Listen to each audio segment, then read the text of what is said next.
Welcome back to my channel. Today we're going to do a video about the part of this hobby that I really love, and that's modifying and tweaking these tube amplifiers to improve their sound. While I really enjoy building these from scratch and the joy of making something with my own hands from nothing, the real fun starts once you get it finished and it's running and you start trying to figure out how to improve it from the schematic that you started with. A lot of times I will start with some schematic that's been online or people have posted a lot about that have had success with getting a running amplifier out of, and use that as the starting point to leapfrog into my own design and modification of this amp. This 300B that I built, that I did in my build series, was based on, it's credited to JC Morrison, but I think it was a Japanese amplifier company that actually used this schematic, and then he published it, and it's kind of been attributed to him. And it's a very controversial schematic, and while some people say, oh, it sounds great, there's a lot of people that will come back and say, no, it sounds like crap. And then, given that when you do a Google search for a 300B schematic, this is the #1 hit, this thing gets built a lot. I'm sure there's thousands of copies of this amplifier out there, and if I had never listened to a tube amplifier before, I probably would have been happy with the way it sounded. But I knew that there were some problems. When I first put it on the scope, I noticed that the clipping point started asymmetrically. That is, one side of the scope pattern sine wave was clipping before the other one did. And that's not a good sign. That's telling me that you're not getting out of the amplifier all that it has. The other thing was, in listening to the amp, it didn't have very good bass. It just sounded kind of thin, and the upper end was too bright. I tried several different driver tubes. I tried a couple of different 300B tubes, and none of them sounded better than even my 6SQ7 EL34 amp that I designed myself. And so I knew that wasn't right.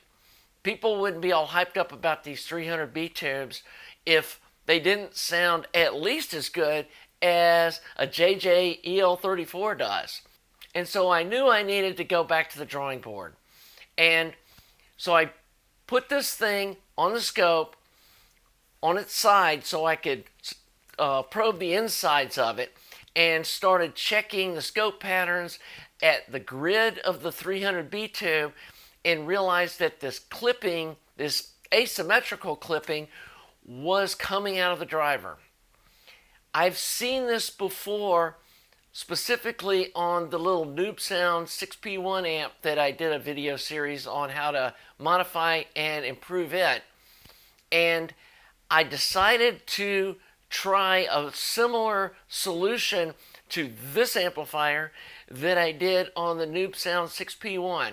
And I'll get into that, show you all the new schematic. I modified one channel, and I could see a huge improvement in the scope pattern.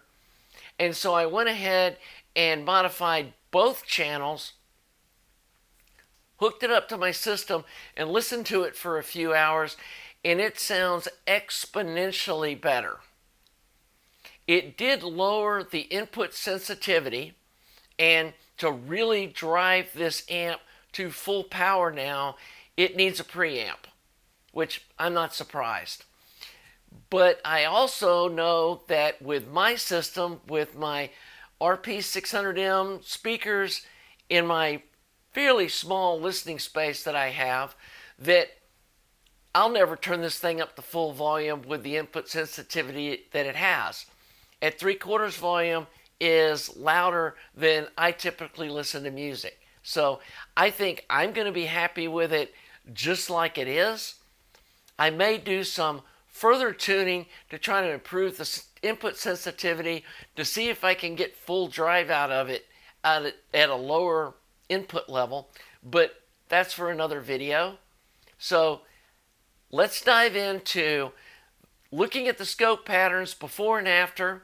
Let me explain what I was seeing, and then I'll go over the schematic in some detail and show you the changes that you need to make to get to where I am right now. Again, these modifications take less than $10 worth of parts. I believe that it could be done to many of these JC Morrison style 300B amps that are out in the wild right now, either made in China or do it yourself. And you don't have to physically change anything. It's just moving a few wires around on the 6S and 7 socket and changing out some resistors, and probably need to change the DC offset on the heaters. But we'll get into that when we go into the schematic. So let's jump onto the scope. Okay, now we got the amplifier hooked up to the oscilloscope and through the isolation transformer, and I've gone over safety tips in another video which I'll link in the description below. Know that there are lethal voltages inside these amplifiers, and if you don't feel comfortable or you haven't researched how to work on one of these safely, stay out of the inside of these until you do. So the first pattern you see up here is coming out of the signal generator, and we have it set on 0.5 volt per division. So this is 1 volt peak to peak sine wave input into the amplifier. And as we turn the volume up on the amp, you can see right about there we start getting some pretty heavy duty clipping down on the bottom. And as we turn it up, you can see major clipping. It's still not clipping on the top. And that's what I meant by asymmetrical distortion. And as we turn the volume up from here to there, you can see we're not making any more power. It's just hit a ceiling on both ends, and we're just into massive distortion. So if we look at where the max that we can get out of this, in this configuration, we've got 5, 10, about 12 volts peak to peak into an 8 ohm load. So now I'm going to switch it over to the other channel that's been modified and show you what it looks like. But before we do that, I want to show you that this clipping happens whether you turn up the volume knob or you increase the input signal. There's just no way to get more drive out of this amplifier than what we're seeing without it clipping, which again is about 12 volts peak to peak. So now I'm going to switch it to the other channel and show you what my modifications did. Okay, here we are hooked up to the other channel, and as I turn the volume up, you can see that there's less drive,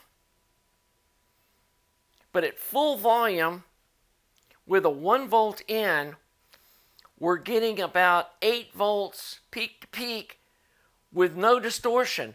The other thing you may have noticed is that now the waveform on the out is inverted from what it was with the other layout with the schematic. So we can hit this button over here and now change it to uninverted, and you can see that the signal out now is the same as the signal in, like you would get with a 2-stage amplifier. So the other way of wiring it was a 3-stage amp. What I've done, wiring it as a cascode, which I will go into in a minute when we go over the schematic, it now behaves like a 2-stage amplifier. But here's the key thing to note.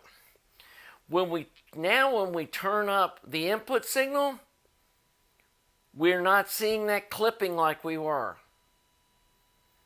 And there's it starting to clip right there. So now we can drive this amp to 5, 10, 15, 20 volts peak to peak before we start seeing any clipping, which is almost twice the power that it had wired as a 3-stage amp before we saw clipping. Of course, to get to this drive, we will need to use a preamplifier now. And if we look at the signal that it takes to get to full drive, let's go ahead and put this on 1 volt. So we've changed it to 1 volt per division. We're going to need 1, 2, 3 volts, just over 3 volts, peak to peak, to get to full drive on the amplifier. And in a minute, I'll go over the calculations of what that is in RMS voltage. And it's really not outside of what a lot of sources and DACs can put out. So I think you can really now get really close to the full drive this amplifier can put out with the volume knob at full, where before, if it was over half volume with a reasonable source drive, it was so distorted that you wouldn't even want to listen to it, and it was putting out about half the volume or the watt output that this amp's now capable of going to by changing the schematic the way we did and turning it from a direct coupled 2-stage to a cascode set up with a fixed bias. And I'll explain what that is when we go over the schematic, which I'm going to do, we're going to flip to right now. Okay, now let's look at the schematic, and we're going to compare version 1 versus version 2 that we just saw in the scope. Now version 1, the way it was built, this is the JC Morrison design. The input comes in on the grid. This first triode has the cathode grounded through this resistor, bypassed by this capacitor. The plate then directly feeds the grid of the second triode with no coupling cap. And then this is the power to the plate for the first triode. Second triode, here's the plate resistor for it. The grid comes off the plate of the first tube, and it's also grounded with a resistor and a bypass cap. And then the plate of the second tube feeds the grid of the 300B with this 270K grid leak resistor. So when the signal comes in, it gets inverted, inverted, inverted. So there's an odd number of inversions. And so what comes in is inverted compared to what comes out. So in this modified version, signal comes into the grid of this first triode, which the cathodes, again, same resistor, bypass cap combo, setting the bias for this first triode. The difference is the plate from this first triode goes directly to the cathode of the second triode. And then the grid of this second triode is set with a voltage divider off of the B plus before the plate load resistor for the second triode. So it's after this decoupling network, but it's before the plate. It's between the two. And so when we pull this voltage off here, which is at 310 volts, with this voltage divider network, we end up with 98 volts on the grid of this tube. And this grounding resistor is bypassed with a small 0.22 UF film cap. So we got 100 volts on the cathode, we got 98 volts on the grid, so we got negative 2 volts bias on this second triode, and then the plate of this second triode goes to the grid of the 300B, and then here's that grid leak resistor that was in the other schematic. So basically, how I've read that this cascode setup works is it sort of works like a pentode or a tetrode, but you're using two triodes to accomplish that. This second grid acts more like a screen. And so you get the power output of what you would get out of a tetrode, but you get the sound of what a triode sounds like. And so this has a lot more drive than, let's say, like a single side of an SN7 would, a single triode. But it sounds like a single side of a 6SN7 still. It also only inverts the signal once before getting to the 300B, and so it behaves like a two-stage amplifier, which a lot of people say they prefer the sound of with a 300B. So I'm going to post this schematic up, and I'm going to post a link in the description too of a website that explains this cascode setup. So we're going to wind down this video with comparing this a little bit to what I did with the Noob Sound 61P. It also had a cascode 6SN7, but it came wired from the factory with what's called a grid leak bias version of a cascode, which is used primarily in guitar amplifiers. I'm not sure why they used it in a hi-fi amplifier, because it creates that weird asymmetrical distortion that we saw in this amp, even though it was wired a little differently than that 61P was. And I figured out that wiring it up as a fixed bias using a voltage divider fixed all the problems with that amp and made it sound way better. So that gave me the idea to try the same thing with this 300B amp, and I'm totally pleased with the results of it. The last thing that we're going to discuss about tuning this amp at this juncture is that tube rolling. And these are the tubes that I was initially using in it, these Electro-Harmonix 300Bs, and I was using these 6HHC, which are some real low-cost Russian versions of a 6SN7 that are available for about $8 a piece. But I got into some rolling tubes. I had a pile of 6SN7s that I was trying in that 61P amp, which is one of the reasons that I wanted to build a 300B using that tube, is because I got about a dozen different pairs. And I found out these little chrome top Motorola 6S and 7 GTAs sound really sweet. They're not super expensive. They're not like those tall bottle Sylvanias that are $100 a piece. These you should be able to find for about $20 or $25 a piece. And they sound really sweet. I would suggest, because of the voltages we're running these 6S and 7s at, that you look at some of the GTA tubes and not the plain GTs. The GTBs would be okay too. They're a little heavy dutier tube, and they're kind of the later versions of them. So the last thing we tried was some different 300B tubes. These are some 300B-Zs that are sometimes called the treasure tubes, that have this black coating on the inside of them. These were really expensive when they first came out. I think they were listed for almost $500 for a pair. They're mesh plate tubes. They're, very high quality. They're on sale right now. Parts Connection has them for a little over $200 a pair. I got mine from my distributor that I get these tube rings from for, I think, $215 for a pair. They sound fabulous.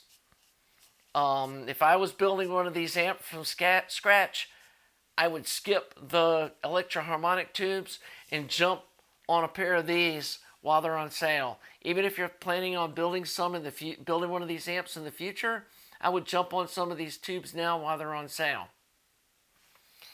And we're still not done with this amp. One of the things that I feel like that the bass is still a little weaker than I would like, and the coupling cap paired with the grid leak resistor create a high pass filter for the signal going to the output tube. And my amp that I really love the sound of, it has a 500 ohm grid leak resistor on the output tube and a 0.22 UF coupling cap. Well, 300B, everybody's saying don't go much over 250K. So I've got a 270K grid leak resistor, and that brings down, or that brings up the high pass filter. Not a lot, but a little bit. And so I've got some 0.33 UF coupling caps coming on the way. Some more of these Mundorf aluminum oil. Don't bother going past the aluminum oil. The gold oil and silver foil, gold, whatever, you're not going to hear any difference. The jump up to these aluminum oil caps do sound better, but very diminishing returns and exponentially more expensive when you jump up from there. So, got some 0.33 UF coupling caps coming. I've also got some different cathode bypass caps coming for the 300B tube, some audio note ones that they've got a brand of electrolytics that they use now that aren't insanely expensive. I think they were about 15 bucks a piece. So I'm going to try a pair of those, see what they sound like. I've also got some little red LEDs and some resistors to put in series with them to try on the cathode of the first triode and see what that does to the sound. So we're not done, but I think we're really getting close. And if you wanted to start building one of these, I think if you build it with this cascode setup on the 6S7 driver, you're going to be real happy with the way it sounds. I mean, it really sounds amazing. It opened up the bass. It toned down the highs where they're not just ringing, irritating sounding. And it's just a really lovely sounding amp that I listened to for about 3 hours last night and never got tired of it. So I think we're getting close, but we're going to keep experimenting because that's what we do at Skunkie Designs. We don't stop just because we're at a good place. We try to wring everything we can out of this cheap-ass gear we're building. So, hope you like my channel. If you do, subscribe, like the video, and I'll see you as we further tune on our 300B. Have a nice day.